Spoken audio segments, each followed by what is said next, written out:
Okay, so let's talk about the show Love and Death, which is the latest show from HBO Max. We're getting the first episode this weekend. I got the chance to see the whole season thanks to HBO, and I am here to give you my thoughts and my opinions on it. First and foremost, before we get into it, go ahead and hit that subscribe button, hit that notification bell. We're on the road to 30,000 subscribers. At 28,000, we will have a giveaway, so make sure you are entering by subscribing, commenting below you want to enter the giveaway, and following us on other social media so you get more entries into the contest.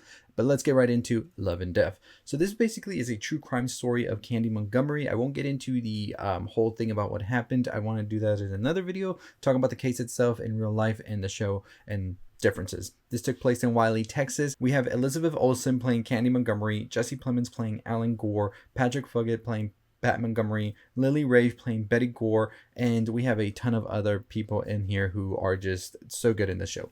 That's one of the things about this show that I enjoyed was the performances. I think that everybody who was in here was a great performer, great actor, and just very, very much so believable for sure. And that's one of the things I go into these shows looking for is I want a true crime to very much so be informative, but at the same time, I need these characters to not feel like they were like cutouts or anything like that. I want them to feel like genuine people, this real life story and all of that, right? We don't want sensationalized things or anything like that.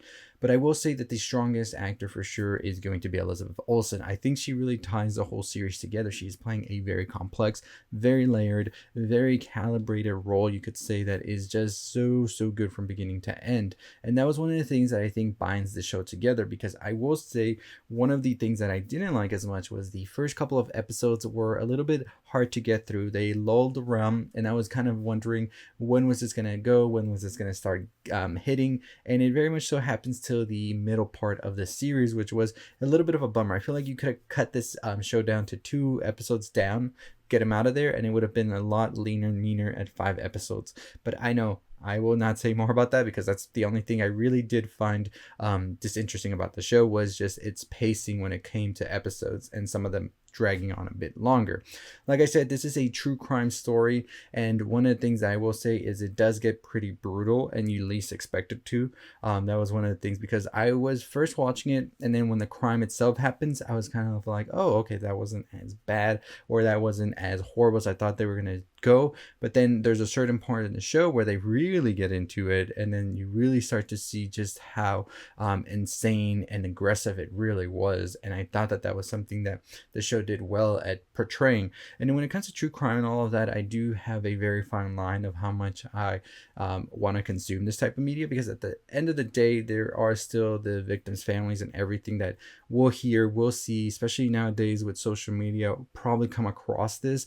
And so I try to wonder how much of this is really necessary, because we just had a show that had the same like material and everything about Candy Montgomery that came out last year, I believe, with Jessica Biel on Hulu, and now HBO is releasing yet another one not even a year after. And so, you know, there's that whole thing with me with true crime and everything. I think one time about reporting it is enough. Maybe you can do an adaptation, but then it starts to get a little weird when we just see a lot of this.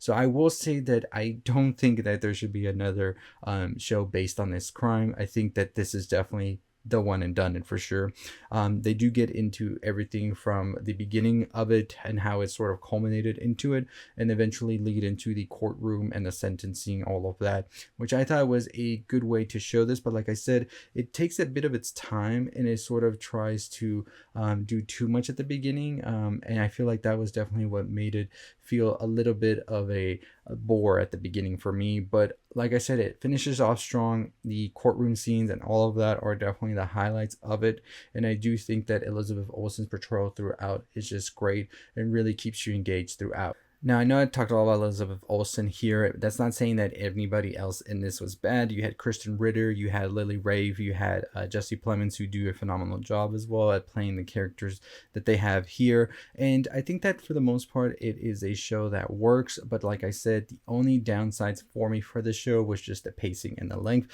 There are certain times that we sort of keep repeating things that have already happened, and I feel like we don't need to see that again and again. I feel like it could have been condensed a little bit more at certain points, and certain things could have just been cut. I think 5 episodes max would have been a great length for this, or even a movie that goes on to 2.5 hours to get everything out, for sure would have just been a lot better. But like I said, this is going to be coming episodic, and what I'm thinking is I feel like once people see one episode, they might not want to come back to it, but I feel like that's such a disservice to the show, because it does really pick up at the halfway point, and it really goes in a direction that I thought was great and interesting to see.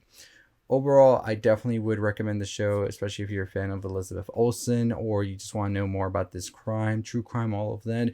It is definitely a very interesting case, and I think that Elizabeth Olsen's portrayal as Candy Montgomery is very much so a great performance. We will definitely be seeing her be nominated, I feel, for an Emmy. There is just no way I don't see that. I don't know about the rest of the show, if there will be nominations or not for it, because I just don't think that it's as strong as her performance. But overall, I was a fan of the show, especially the last 4 episodes. I think they are definitely the harder hitting episodes. You have composer Jeff Russo in here, who did an amazing job when it comes to the soundtrack for it. But I'd like to know your thoughts, your opinions once you see Love and Death. Did you enjoy it? Did you not? Are you excited for this show? However, Elizabeth Olsen definitely is a very house name, I feel, nowadays, and I think a lot of people just get very excited to see her in what she has next. And I will say, I'll report back again and say it one more time before I end the video, is that she is the powerhouse of the show. So if you're watching for her, you're definitely going to enjoy this. If you're watching for the story and all of that, it does take a bit to get back into this show, especially after the first episodes, but I think at that halfway point, it really has you invested and ready to see what comes next. So I definitely say look at it as a slow burner at the beginning, but once it burns, it really burns, and it is such a intriguing watch. But overall, I give it a 3.5 out of 5 stars, just because of Elizabeth Olsen's performance and just the way everybody else was around her supporting. The acting is the top part of the show. The writing and direction might slog a little bit at the beginning, but overall, I think it picks up just enough for you to finish it. But overall, let me know your thoughts and opinions down below. And as always, we are on the road to 30,000 subscribers. We do have our Patreon. We have our giveaway going on, all in the links provided down below. And as always, that is going to do it for us. We have some more CinemaCon coverage coming today on our website as well as on the channel, so stay tuned for that. As always, stay safe, stay positive.